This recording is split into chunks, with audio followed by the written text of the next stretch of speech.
The ISS Valkyrie was never meant to break the wall.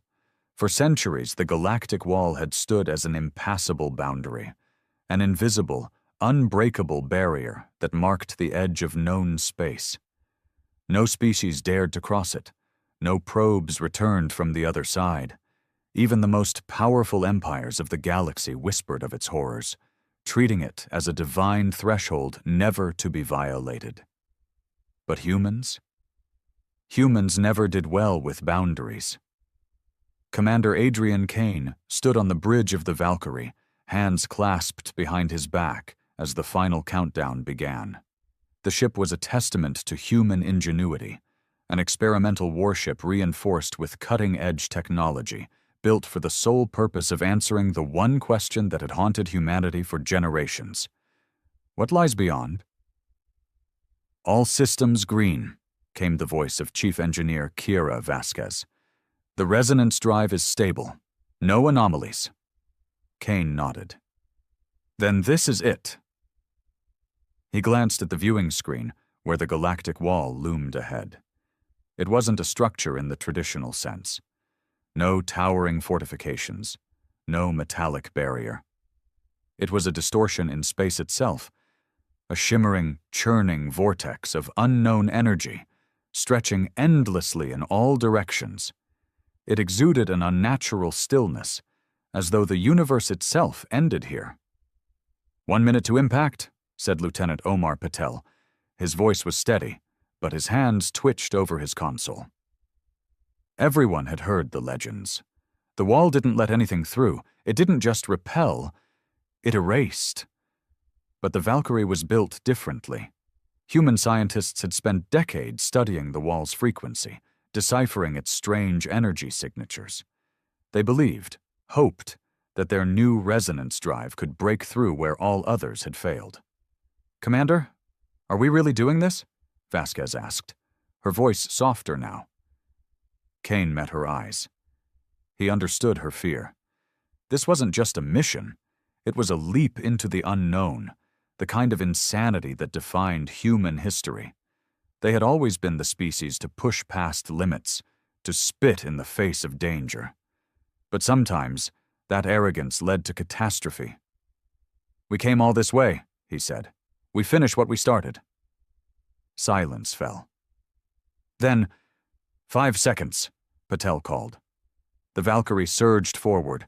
A blinding light consumed the ship as it met the wall. Energy crackled around them, alarms blaring in protest. The ship shuddered, metal groaning as if resisting the sheer force of existence itself. And then, they were through.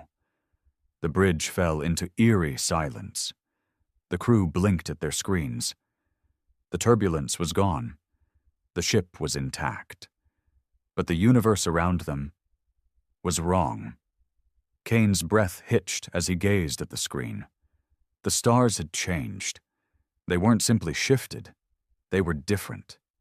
Twisted constellations, unnatural spirals of glowing nebulae, and worst of all, a looming, monolithic shape in the distance, an enormous structure drifting in the void like the corpse of a god.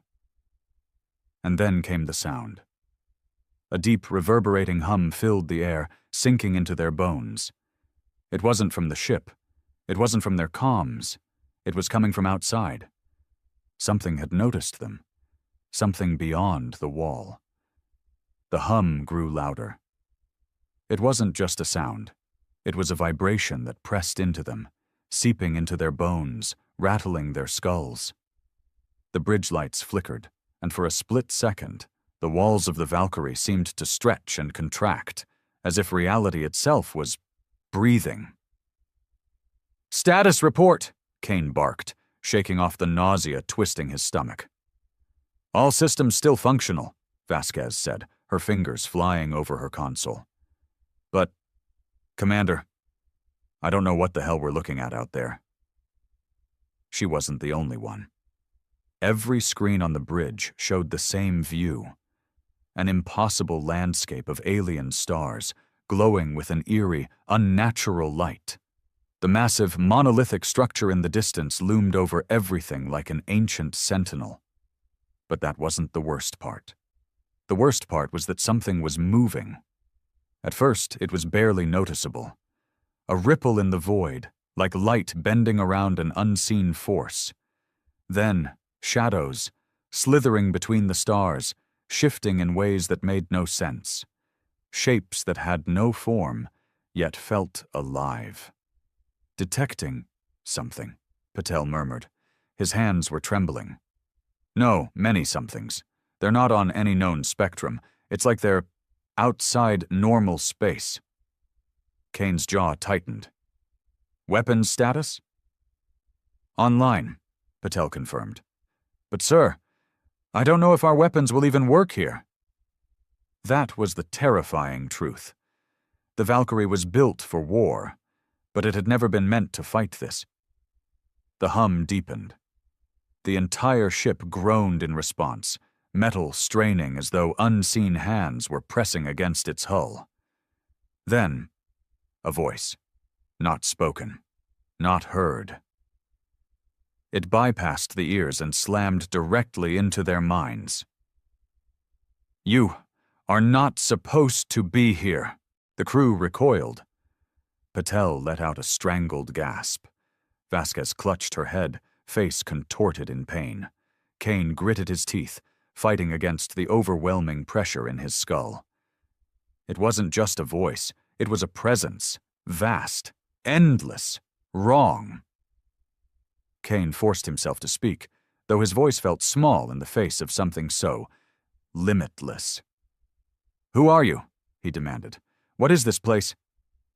Silence. Then, the shadows stirred. The monolithic structure in the distance shifted, a deep, gut-wrenching sensation of movement, not through space, but through something else. Then, another message. Turn back. Kane swallowed hard. The wall was supposed to be a mystery, a boundary, a challenge to be overcome. But now, for the first time, a question slithered into his mind. Had the wall been built to keep them out, or to keep something else in? Commander, Vasquez whispered, I think we're in serious trouble. The ship's lights flickered again. The shadows surrounding them twitched like a nest of awakening predators, and then the Valkyrie's sensors screamed in alarm. Something was coming. Something vast, something that had noticed them. The Valkyrie's alarms howled, filling the bridge with a shrill, panicked wail. The movement in the void had become unmistakable. Something was closing in. Multiple contacts, Patel's voice cracked as he stared at his screen. I can't get a solid reading, but they're big. Bigger than anything we've ever seen. Kane's pulse pounded. His instincts screamed to turn and run, but every sensor, every readout made one thing horrifyingly clear. There was nowhere to run. The space beyond the wall didn't obey the same rules. The stars were wrong. The distances didn't make sense. And the things moving toward them? They weren't ships. They weren't even solid. They were watching. Vasquez, power up the resonance drive, Kane ordered. If we need to punch out, I want that thing ready to go. Vasquez's fingers flew across her console. I'm trying, but something's interfering with the drive. It's like the laws of physics are... She exhaled sharply. Breaking down around us. The hum in the air thickened, pressing against their skulls. Kane clenched his jaw, pushing past the pain. The voice returned. You were warned. The shadows lunged. The Valkyrie shook violently as an invisible force crashed against it. The screens flickered, distorting into impossible patterns. The crew screamed as their bodies pulled in multiple directions at once, stretched between the fabric of existence and something else. Shields failing, Patel shouted. Kane didn't hesitate.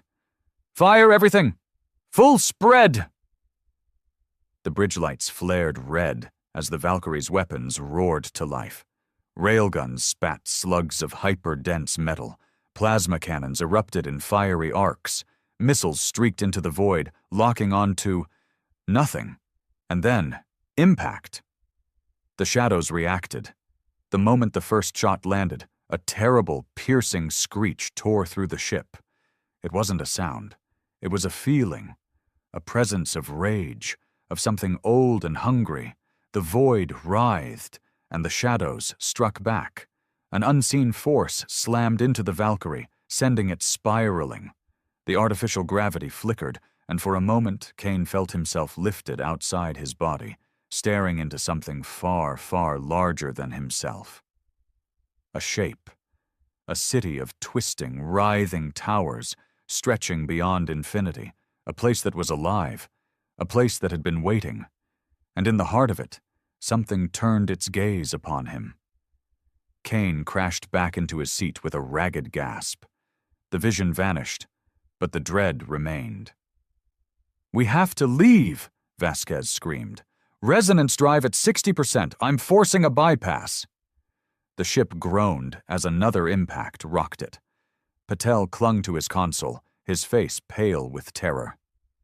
"They're getting closer, Commander." Kane's fists clenched. His body wanted to shake. His instincts screamed to panic, but he forced himself to stay steady.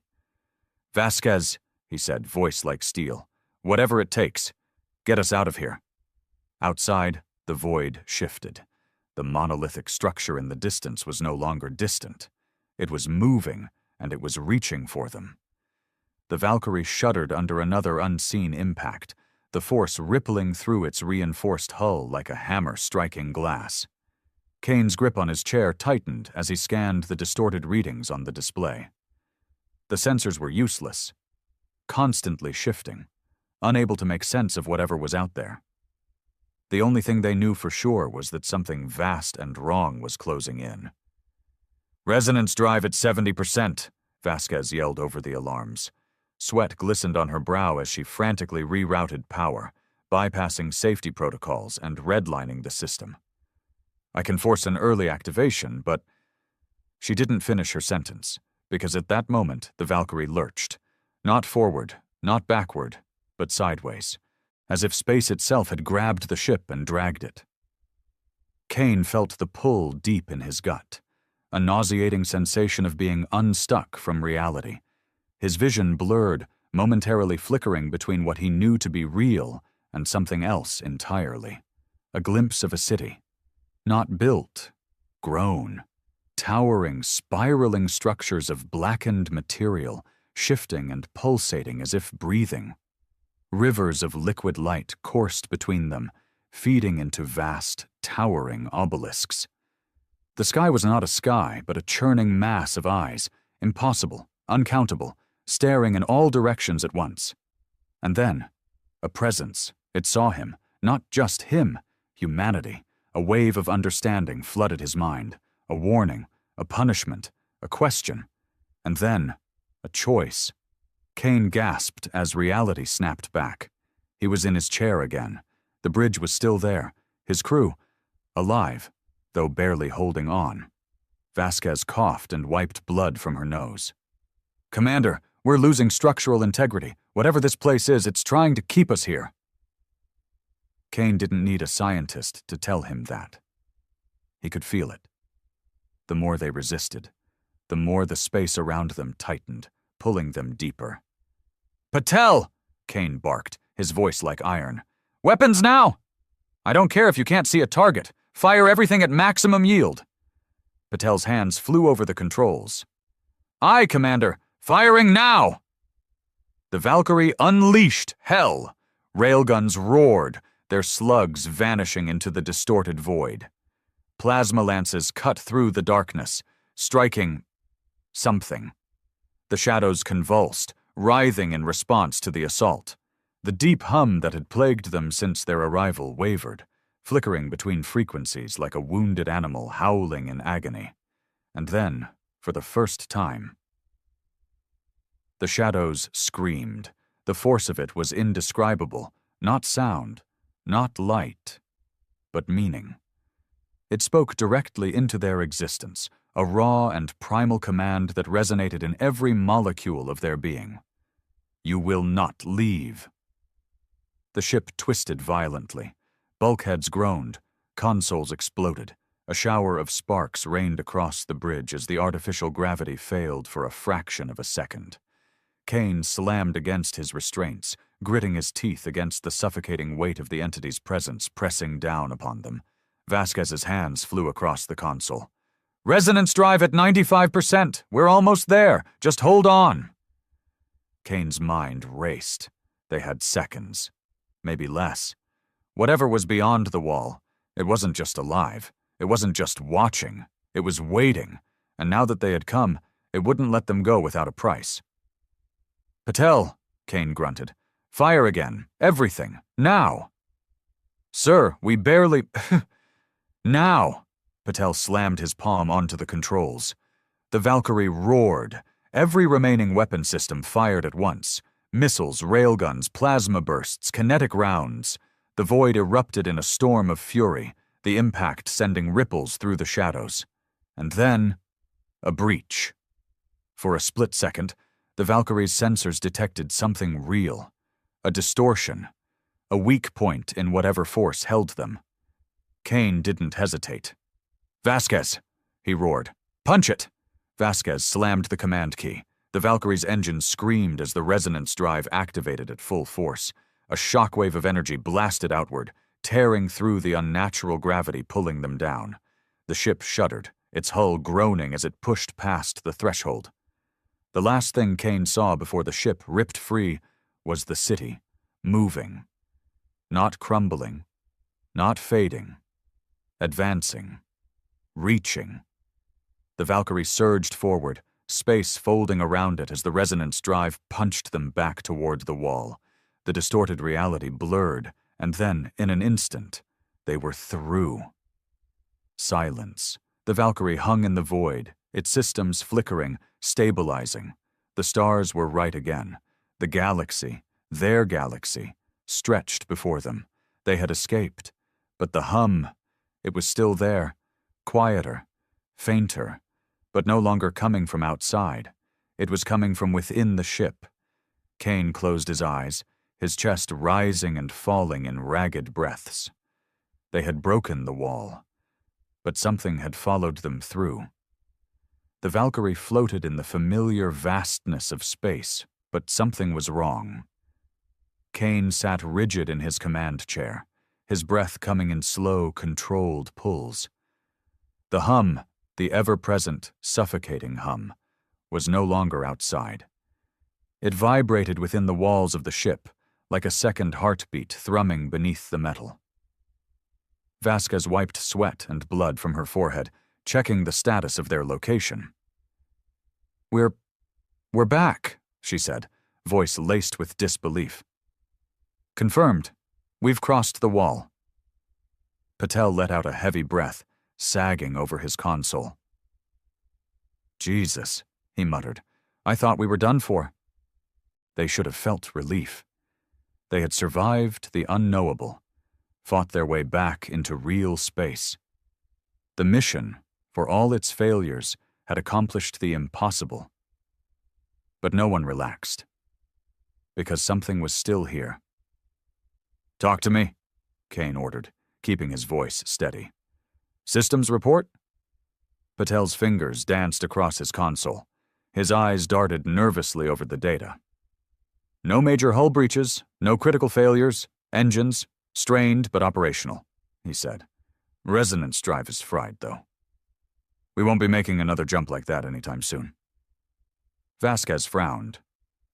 "Life support is running nominal, but—" She hesitated. Kane turned to her sharply. "But what?" She exhaled, visibly unsettled. "Atmospheric readings are fluctuating, sir. Barely noticeable, but it's like something's interfering with our oxygen levels." Kane's stomach tightened. "Radiation?" She shook her head. "No." A new silence settled over the bridge. The crew felt it now, that lingering, crawling sensation beneath their skin. The hum was subtle, but now that they knew it was there, it felt invasive. Kane switched the comms to ship-wide. "All hands, report any unusual activity immediately," he ordered. "That includes auditory or visual hallucinations, unexpected power fluctuations, or A sudden clatter echoed from behind him. Everyone turned. Patel's tablet had fallen to the floor. It slid backward, against the natural gravity of the ship. A breath of cold air brushed past Kane's cheek. Vasquez whispered, "Commander, something's in here." Kane was already on his feet. "Arm yourselves now!" The bridge crew scrambled, retrieving weapons from the emergency lockers. The standard-issue sidearms were designed for boarding conflicts, but Kane had the terrible feeling they would be useless against whatever had followed them back. The lights flickered. And then, the whisper, not sound, not words, but a presence speaking into their minds. "You brought us home!" Kane's grip tightened on his weapon. His breath came slow, measured. "Show yourself." The air rippled. A shape flickered in the periphery of their vision. No solid form, no recognizable features, just a disturbance. The hum deepened, pressing into their skulls. Then the security alarm screamed. "Containment breach detected in medbay," the ship's AI blared. Kane's heart slammed against his ribs. "Vasquez, with me. Patel, hold the bridge." They moved fast, weapons raised, sprinting down the corridor. The emergency lights strobed, casting jagged shadows along the walls. The hum grew louder as they neared the medbay. Kane reached for the door panel, and it opened before he touched it. Inside, the room was dark, cold. The hum vibrated through the medical equipment. And in the center, a figure stood. It was human, or it had been. The thing turned. The light caught its features: sunken eyes, too wide pupils, skin stretched too tightly over its face. Its uniform was standard-issue Valkyrie crew attire, but wrong, as if it had been molded over the body instead of worn. Kane recognized him instantly. "Private O'Malley." O'Malley had died in the initial breach. His body had been vaporized when the hull collapsed. And yet, here he stood, smiling. His mouth moved, but his voice did not match. It was layered, distorted, echoing with something else. "We are here. We are many." The hum rose into a piercing screech. The lights died. And all around them the air moved. The darkness swallowed them whole. Kane's breath came in slow, controlled pulls as his eyes adjusted to the medbay's dim emergency lights. Vasquez stood beside him, weapon raised, her knuckles white around the grip. The thing that had been O'Malley stood in front of them, still smiling, its empty eyes fixed on Kane. The hum wasn't just in the walls anymore. It was in the air, in their bones. "Private," Kane said carefully, keeping his gun steady. "You're supposed to be dead." O'Malley's mouth twitched, stretching too wide. "Was," he replied, his voice layered with a chorus of whispers. "But the wall, it does not let go so easily." The emergency lights flickered again. Behind O'Malley, the air moved. No, shifted. Shapes slithered through the shadows, their outlines barely perceptible. Kane's instincts screamed at him to run, but he stood his ground. Vasquez inhaled sharply. "Commander, this isn't just one of them." Number it wasn't. O'Malley's body was just a doorway. Something else was coming through. Kane steadied his voice. "You shouldn't be here." O'Malley tilted his head. That wrong smile still etched across his face. "Neither should you."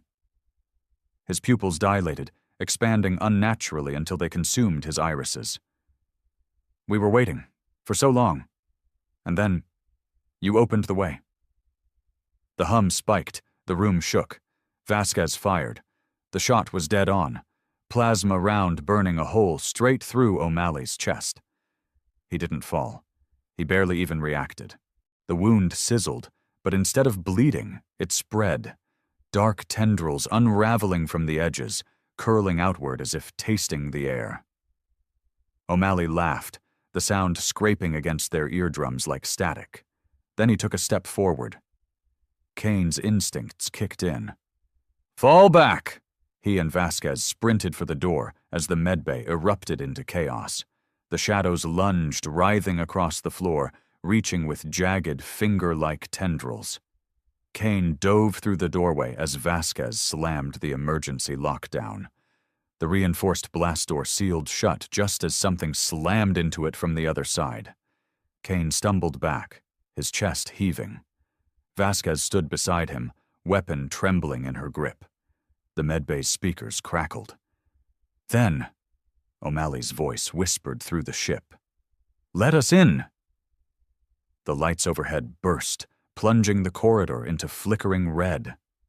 And from the walls, the humming grew louder. Back on the bridge, Patel's voice crackled through the comms.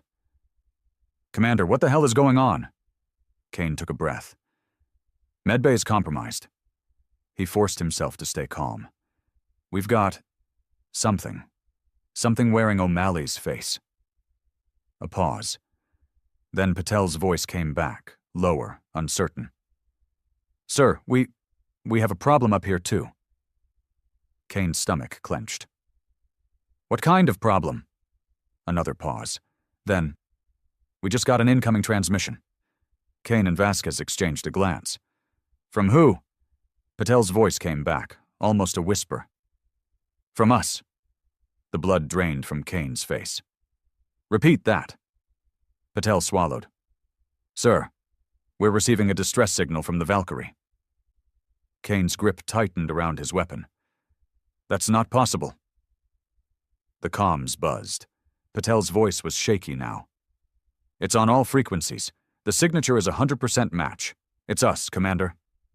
A sharp inhale. "And sir, it's begging for help." The hum rose again. Deep, crawling. And now, it was whispering their names. The distress signal didn't stop. Even as Kane and Vasquez ran back to the bridge, the eerie broadcast played on every available frequency. It was their ship, their voices, and yet, "Please, we don't have much time!" "It followed us. We never should have gone beyond the wall." "Oh God, they're already inside." The message cut off. Then it looped. Kane's heart pounded in his chest. Vasquez ran beside him, eyes darting toward every shadow as they moved through the dimly lit corridors.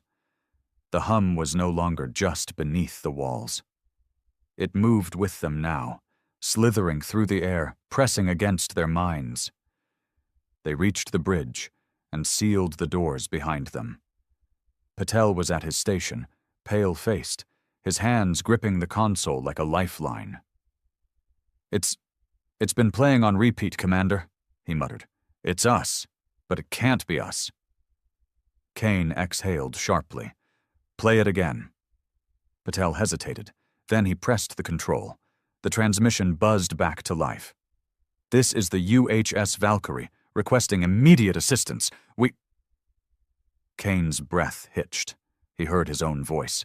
It was him, panicked, desperate. "We breached the wall. Something followed us back." Then another voice, a garbled, half-human shriek, interrupted. Then silence. Kane's stomach turned to ice. "That's impossible. That's not us." Vasquez's voice was tight. "Commander, what if it is?" The thought was too much. Kane shook his head. "Number, we're here. This is real." Patel swallowed hard. "Then what the hell is sending that signal?" Silence fell over the bridge. And then, a new message crackled over the comms. "You shouldn't have come back. It wasn't a recording. It was live." The lights flickered. The screens distorted. The hum inside the ship turned into a guttural, bone-rattling vibration. Vasquez spun toward Patel. "Cut the signal! Now!"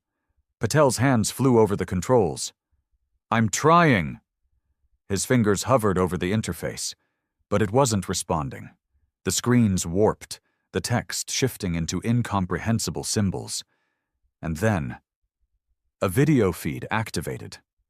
The bridge crew froze. The screen showed another bridge, identical, same consoles, same layout, same emergency lights flickering overhead. And standing in the center were them. Kane's breath locked in his throat. He saw himself, standing in the same uniform, eyes wide with terror. Patel was at the same station, fingers hovering over a broken console. Vasquez stood beside them, weapon raised. It was the Valkyrie, but not this one. The other Kane looked straight into the camera. And then the thing stepped forward. It wasn't human, not entirely. It wore a uniform that resembled a UHS officer's attire, but it clung wrong, like a second skin stretched over something else. Its eyes were black voids, its mouth too wide, its hands too long. It moved like it remembered being human. It stood behind the other Kane, its fingers resting on his shoulders like a puppeteer. And as Kane and his crew watched in horror, the thing on the screen grinned. The transmission cut, and the ship lurched. A deep, grinding sound echoed through the hull, like metal bending under impossible force. The hum swelled, becoming a deafening roar. The emergency lights died, leaving only the dim glow of the consoles. Then the whispers started, inside the bridge. Kane turned sharply. The shadows in the corners of the room had grown thicker, moving, shifting, forming shapes. A voice spoke behind him, his own voice. "You brought us home."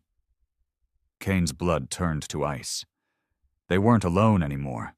The ship was breaking apart, not in a physical way. There were no hull breaches, no alarms blaring about catastrophic failure. But the Valkyrie was still coming undone.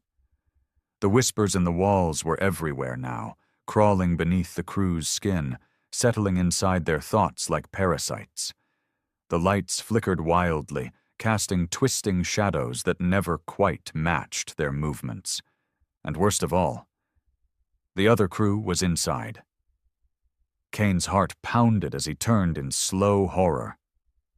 They stood at the far end of the bridge, copies of himself, Vasquez, Patel, and the others. But they were wrong. Their uniforms were faded like old photographs. Their eyes were hollow, their mouths just a little too wide. And when they moved, it was with a delay, like a memory struggling to stay real. The other Kane smiled. "You shouldn't have come back." Kane's grip tightened around his sidearm. "You're not real." The thing wearing his face cocked its head. "Neither are you."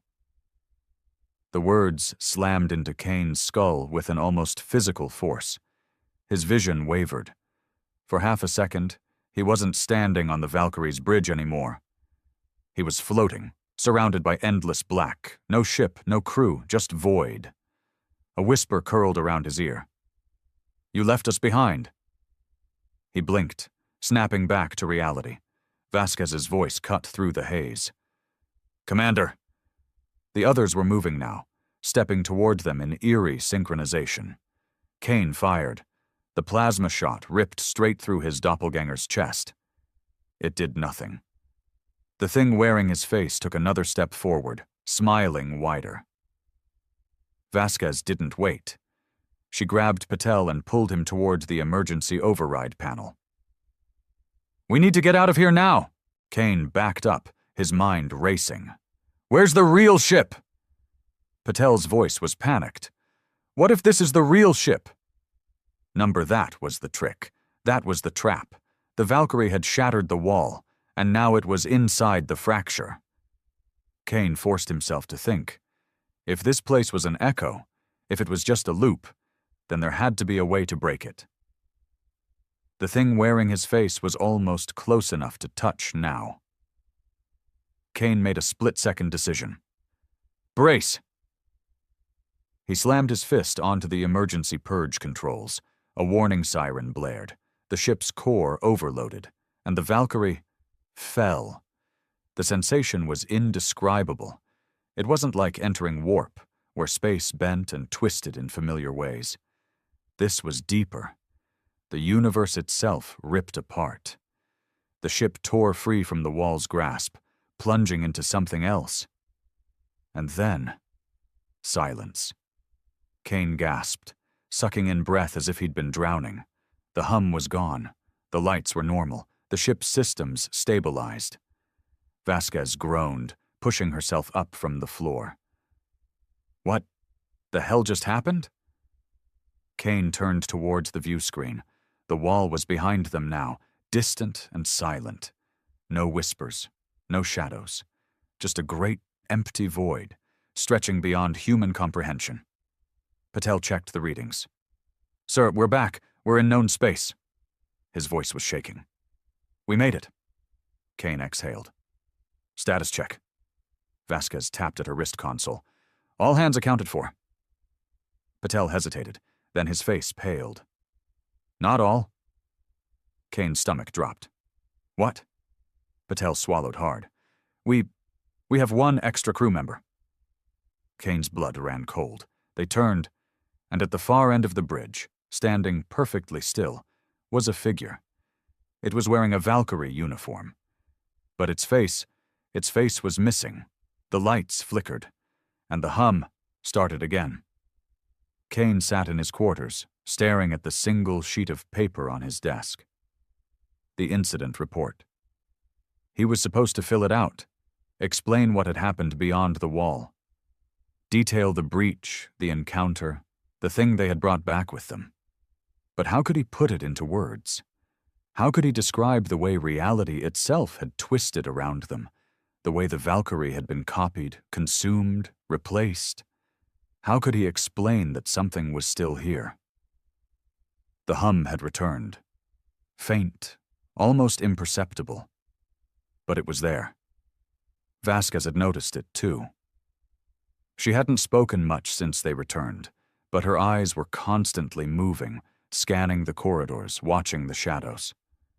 Patel had buried himself in his work, checking sensor logs over and over, as if the numbers might change and tell him something different. The extra crew member was never found. No log showed when or where they had come aboard. No records of their face, their name. And yet, the ship's manifest was clear. The Valkyrie had one extra soul. Kane exhaled, rubbing his temples. He had considered filing an emergency quarantine request when they returned to human space. Considered turning the ship over to higher authorities. Scientists, investigators, anyone who might understand what had happened. But something inside him stopped. A feeling. A whisper. A part of him knew. If they drew too much attention to what had happened, if they let others start looking too closely, the thing might not like that. Kane picked up his pen.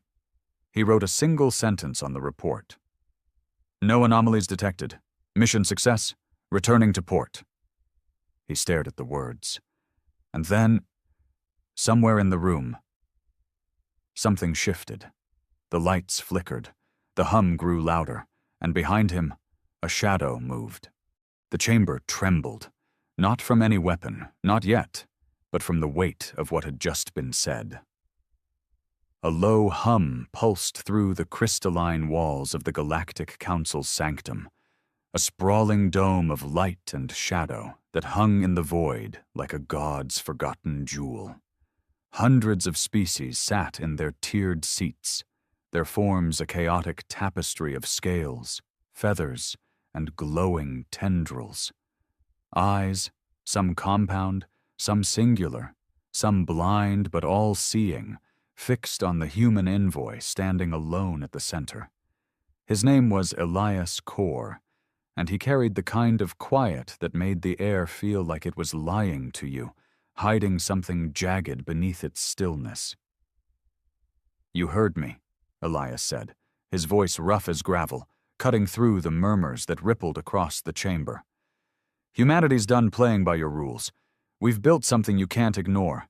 Dark matter warships, faster than your fastest, stronger than your strongest, and they're already out there, waiting. The council erupted.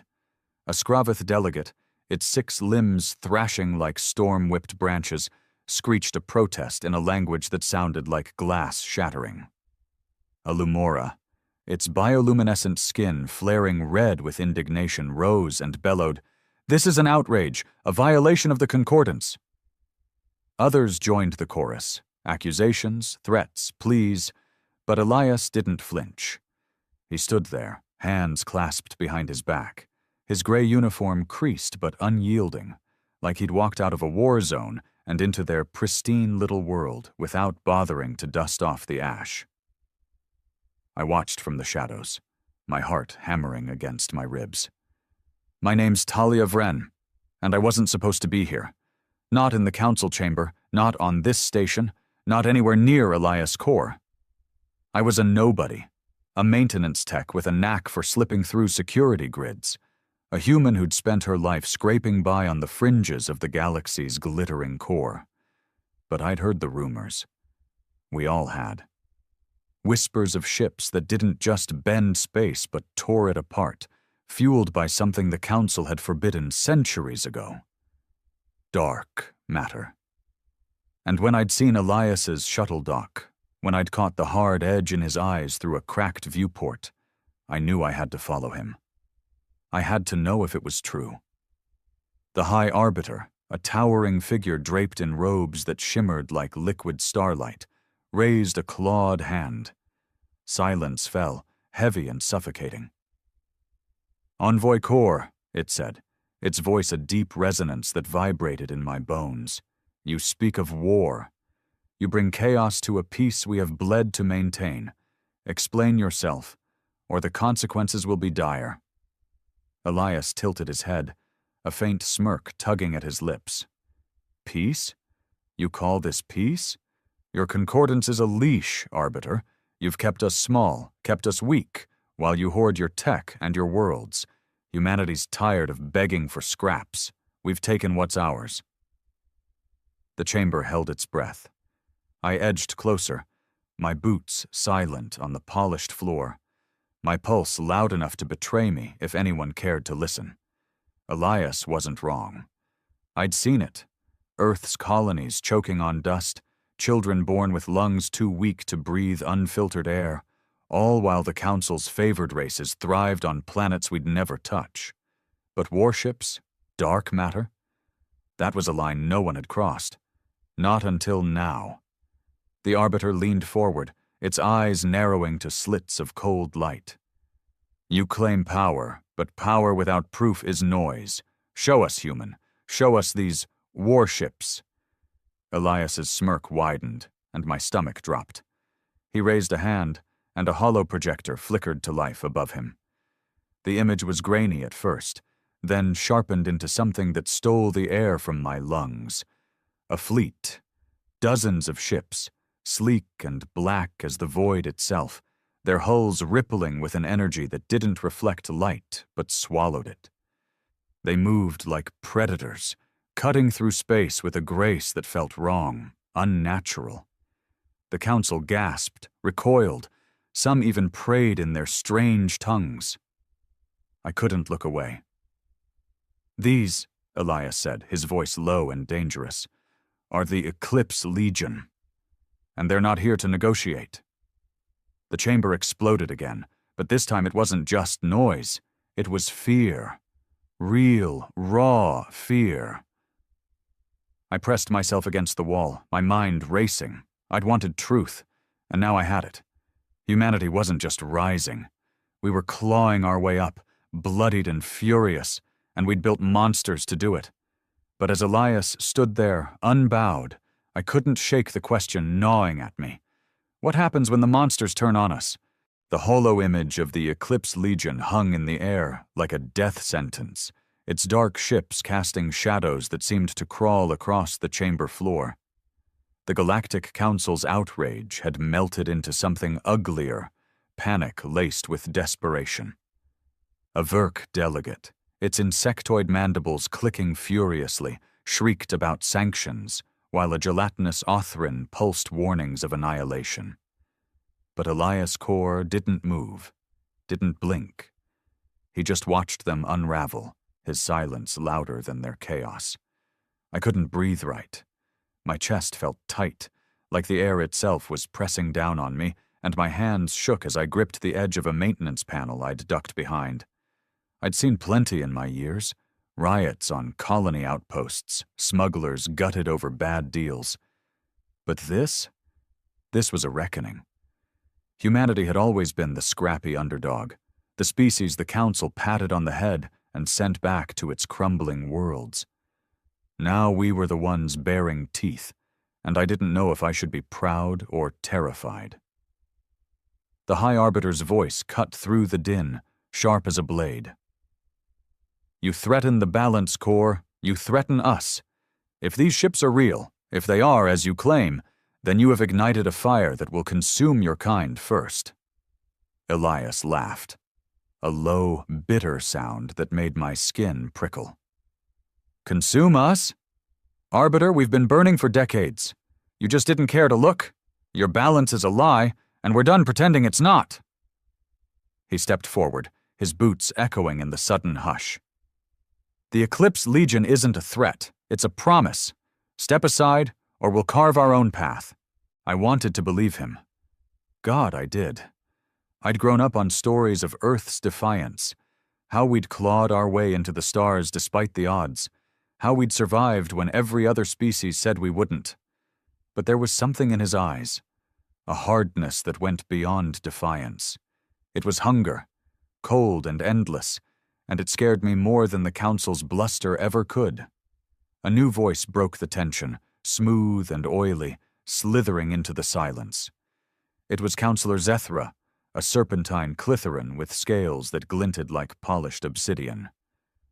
And what of the cost, human? She hissed, her forked tongue flicking the air. Dark matter is forbidden for a reason. It's unstable.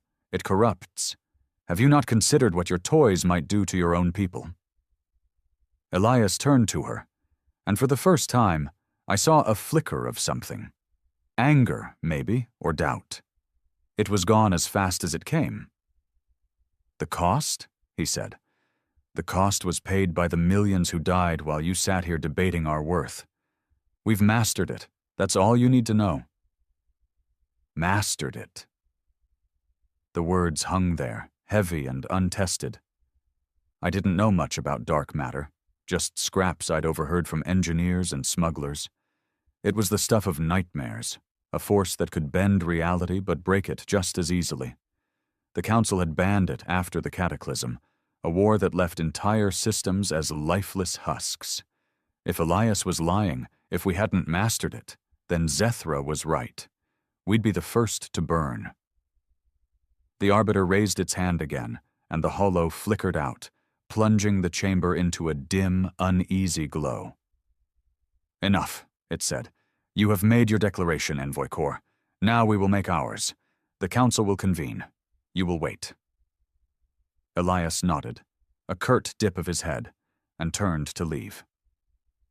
The chamber buzzed as he walked out, his steps deliberate, unhurried. I should have stayed put, kept my head down like always, but I couldn't. I slipped through a service hatch, my heart pounding as I trailed him into the station's labyrinthine corridors. I had to know more, had to see what he'd do next. He didn't go far. In a shadowed alcove, he stopped, staring at a comm device in his hand. I crept closer, close enough to hear the crackle of a voice on the other end. Corps, it's done, it said, low and urgent. The Legion's in position. First strike's ready. Your call. Elias didn't answer right away. He just stood there, his jaw tight, his fingers hovering over the device. Then he muttered, Not yet. Let them sweat. He killed the comm and leaned against the wall, exhaling like he'd been holding his breath for years. I froze, my mind racing. First strike? Against who? The Council? A species? Us? I didn't know Elias Corps, didn't know what drove him. But in that moment, I saw it. The weight of a choice that could end everything. And I realized something worse. I wasn't just a witness anymore. I was part of this, whether I wanted to be or not. The corridor felt colder after Elias's words, like the station itself was holding its breath. I pressed myself into the shadows, my back against the frigid metal wall, watching him through the dim flicker of a dying light panel. He didn't move for a long time, just stood there, head bowed, the comm device dangling in his hand like a loaded gun. I could still hear that voice echoing in my skull. "First strike's ready. Your call?" It wasn't just a threat anymore. It was real, and it was close, and I didn't know if I'd stumbled into history or a massacre. I should have run, should have slipped back through the ducts, found a transport off this floating tomb, and buried myself in some backwater colony where no one would care about my name. But my feet wouldn't move. Something about Elias Core held me there. Maybe the way he carried himself, like a man who'd already lost everything and had nothing left to fear. Or maybe it was the questions clawing at me. Who was he striking? Why? And how the hell had humanity gone from scavengers to this? He shifted suddenly, pocketing the comm, and I flinched, my boot scraping the floor. The sound was tiny, a whisper in the hum of the station, but his head snapped toward me like a predator locking on to prey. "Who's there?" His voice was low, sharp, a blade unsheathed. Panic hit me like a punch. I bolted, ducking into a side passage, my breath ragged as I wove through the maze of pipes and conduits I'd spent years memorizing. Footsteps pounded behind me, steady, relentless. He wasn't yelling, wasn't calling for guards. He was hunting me himself, and that scared me more than anything. I rounded a corner and slammed into a dead end, a rusted bulkhead blocking my path. My hands scrabbled at it, searching for a latch, a seam, anything, but it was solid. The footsteps stopped, and I turned, heart in my throat, to see Elias standing there, silhouetted against the faint light. His gray eyes pinned me in place, cold and unreadable. "You're human," he said, not a question. He stepped closer, and I caught the faint scar running down his jaw, the kind you get from shrapnel or a fight you barely survived. "What's a human doing skulking around a council station?" My voice cracked, and I hated myself for it. "I work here. Maintenance. I saw you in the chamber. I had to know." He studied me, his gaze cutting through the lies I hadn't even told yet. "Know what?" "If it's true," I blurted. "The warships, the Eclipse Legion, what you're planning?" He didn't answer right away. Instead, he leaned against the wall, crossing his arms, like we were having a casual chat instead of a standoff. "And what do you think I'm planning, maintenance girl?" "My name's Talia," I snapped, anger flaring past the fear. "And I think you're about to start a war we can't win. You're playing with something, dark matter, that could rip us apart before it ever touches them." His lips twitched, not quite a smile. "You're half right. It's a war. But we can win it. We have to." "Why?" The word came out raw, almost a plea. "What's worth risking everything?" He looked away then, and for the first time, I saw something crack in that iron facade. Something tired, something human. "Because they've already taken everything," he said quietly. "Earth's dying, Talia. Not in 100 years, not in 50. Now the Council knows it. They've known for decades, and they've done nothing." I stared at him, the weight of it sinking in. I'd seen the reports, colonies failing, air turning toxic, but I'd thought it was neglect, not a death sentence. "So this is revenge?" "No." His voice hardened again, steel snapping back into place. "It's survival. The Legion isn't just weapons. It's ships, colony ships. We're taking what they won't give us. Worlds, resources, a future I wanted to argue, to say there had to be another way, but the words stuck in my throat. I'd seen too much. Families starving, ships turned away from Council ports. If he was right, if Earth was really gone, then maybe this was all we had left. But that didn't make it less insane. Before I could respond, his comm buzzed again. He pulled it out, and the same voice crackled through. Core, they're moving. Council scrambling fighters. We need your orders now. Elias glanced at me, then back at the comm. Hold position, he said. I'm coming. He pocketed it and straightened, fixing me with a look that felt like a warning. You're in this now, Talia. Run or follow. Your choice. He turned and walked away, leaving me alone in the dark, my mind screaming one question. What the hell had I just stepped into? I stood there in the dark, Elias's footsteps fading into the hum of the station, and it felt like the universe was splitting under my feet. Run or follow. That's what he'd said, like it was simple, like I could just pick a side and not look back. But running meant going back to the life I'd always known. Crawling through ducts, fixing leaks, pretending the galaxy wasn't chewing us up and spitting us out. Following meant stepping into whatever madness he was dragging us toward. A war I didn't understand, with weapons I couldn't trust. My hands clenched into fists, nails biting into my palms, and I cursed under my breath. I wasn't a soldier. I wasn't a hero. I was just Talia Vren, a girl who'd learned to survive by keeping her head down. So why the hell was I moving? My legs carried me after him before my brain caught up, boots pounding the metal floor, my breath ragged in my throat. I didn't know what I was chasing. Answers, maybe, or just a chance to see this through, but I couldn't stop. The corridor twisted ahead, lights flickering like they were mocking me, and I caught sight of Elias just as he reached a docking bay hatch. He didn't turn, didn't slow, but something told me he knew I was there. He punched a code into the panel, and the hatch hissed open, revealing a sleek, unmarked shuttle that looked too human for this alien station. Last chance, he said without looking back. You step through, there's no undoing it. I hesitated, my heart slamming against my ribs. And if I don't? Then you're a ghost on a dying world, he said, stepping inside. Your call. That hit harder than I expected. A ghost. That's what I'd been, wasn't it? Drifting through life, invisible, waiting for the end to creep up quiet and slow. I thought of my sister, Mara, back on Earth's outer colonies, her coughs getting worse every year, her letters shorter, emptier. If Elias was right, if Earth was choking out its last breaths, then staying here was just waiting for her to fade. I gritted my teeth and followed him in. The shuttle's interior was stark. Gray walls, a pilot's console, a few crates strapped down tight. Elias slid into the pilot's seat, hands moving over the controls with a precision that spoke of years, maybe decades, behind a helm. I hovered near the door, feeling out of place, like a kid who'd wandered into a war room.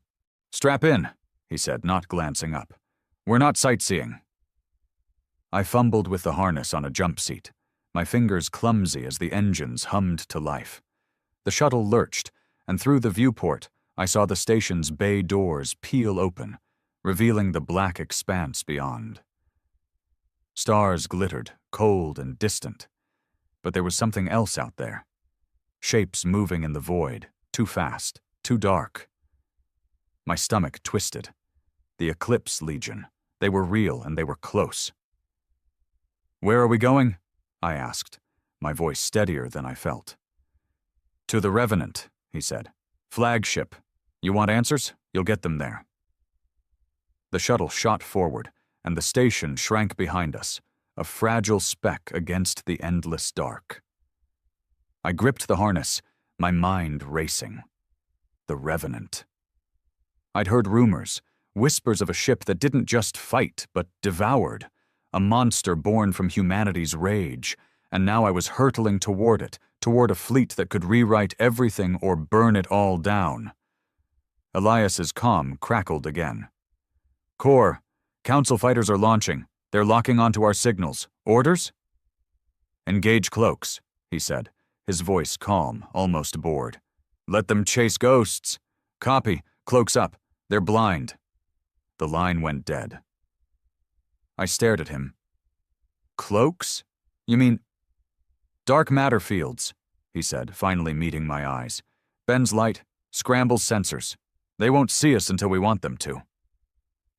I swallowed hard. That kind of tech wasn't just advanced. It was impossible, or it was supposed to be. How did we even build this? Desperation, he said, turning back to the controls, and a few good minds who stopped caring about rules. The viewport shifted as we approached the fleet, and my breath caught. The Revenant loomed ahead, massive and jagged, its hull a void that swallowed the starlight around it. Smaller ships flanked it, their forms rippling like heat waves, and I felt a chill that had nothing to do with the cold. This wasn't just a fleet. It was a declaration, a fist raised against the galaxy.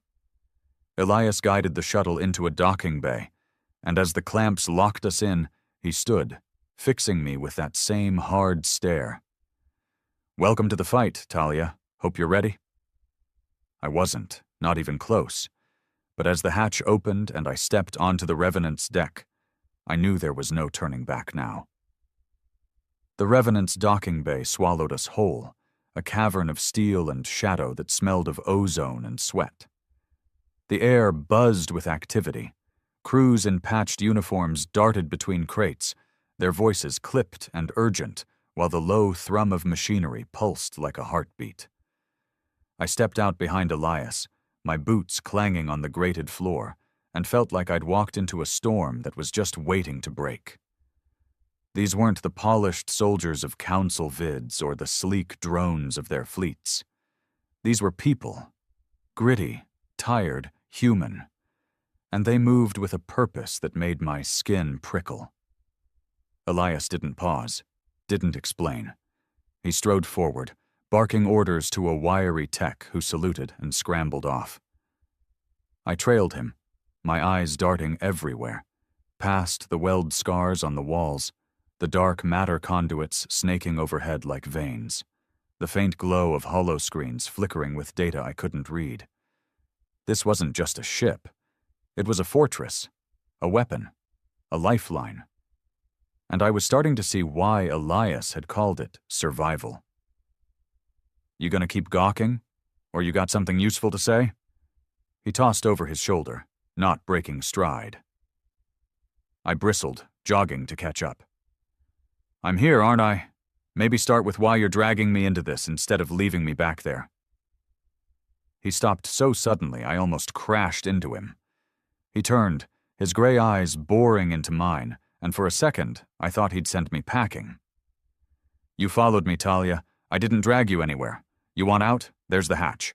But if you're staying, you're not just a passenger. Not on this ship. I opened my mouth to argue, then shut it. He was right. I'd made the choice, stupid as it might have been. Fine, I said. What do you need? He jerked his head toward a corridor. Come with me. You'll see. We moved deeper into the Revenant, the noise of the bay fading into a tense quiet. The halls narrowed, the air growing heavier, and I caught glimpses of crew, some young, some old, all with that same hard edge in their eyes. A woman with a prosthetic arm nodded at Elias as we passed. A kid, barely 16, hauled a crate twice his size without a word. These weren't just fighters. They were survivors, people who'd lost too much to care about fear. Elias led me to a command deck, a circular room ringed with screens and dominated by a massive holo table. A dozen officers stood around it, their faces taut as they studied a projection of the sector, council stations blinking red, the Eclipse Legion's ships pulsing black. A woman with short-cropped hair and a scar across her cheek glanced up as we entered. Corps, she said, her voice rough. They're deploying more fighters, 3 squadrons closing fast. Numbers? Elias asked, stepping to the table. 40, maybe 50. Light craft, but they've got disruptors. They'll try to pin us. Elias nodded, his jaw tight. Cloaks holding? For now, she said, but if they get a lock, we're lit up. I hovered near the edge, my pulse racing. 40 fighters against this fleet? It sounded like suicide. For them, not us. But the tension in the room told me it wasn't that simple. I cleared my throat, feeling every eye snap to me. What's the plan?" The scarred woman raised an eyebrow, but Elias cut in. "We don't run," he said. "We hit first. The Legion's built to take the fight to them, not wait it out." "Hit them?" I echoed, incredulous. "You're talking about starting a war right now?" "It's already started," he said, his voice flat. "The Council's been bleeding us dry for years. This—" He gestured at the hollow table, the ships, the room. "This is us bleeding them back." I stared at him, then at the officers, their faces grim but resolute. I wanted to scream that this was insane, that we couldn't just charge into a galactic superpower with a handful of ships, dark matter or not.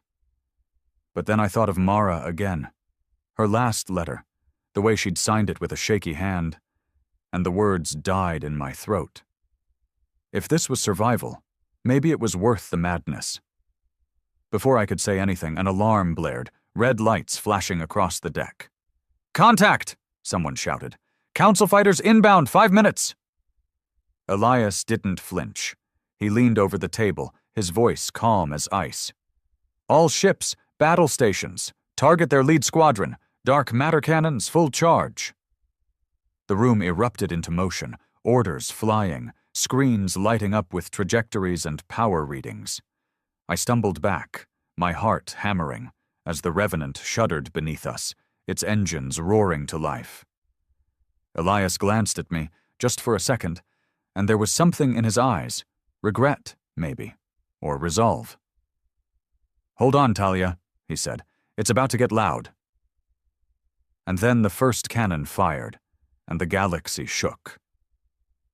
The Revenant trembled as the dark matter cannon unleashed its fury, a deep, bone-rattling boom that drowned out the alarms. I grabbed the edge of the hollow table to steady myself, my eyes locked on the viewport as a streak of black energy tore through the void. It hit the lead council squadron like a fist through glass, ships disintegrating into silent bursts of light, debris scattering like ash. The officers around me didn't cheer.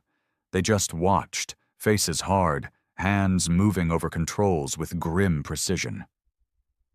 Elias stood at the center, his voice cutting through the chaos. "Second salvo now!" Target their flankers. Another shudder, another lance of darkness, and more fighters vanished. I couldn't look away, couldn't breathe. This wasn't war like I'd imagined. Clean, distant, heroic.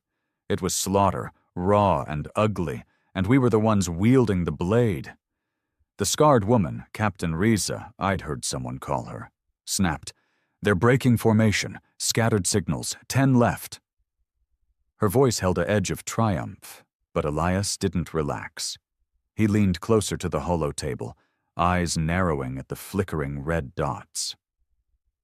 "They're not retreating," he muttered. "They're calling for backup." My stomach dropped. "Backup?" I said, louder than I meant. "You mean more are coming?" He didn't answer, just nodded to Reza. "Get the Wraith and Spectre in position. We're not waiting for their reinforcements." I wanted to scream at him, ask how he could be so calm when we'd just kicked a hornet's nest.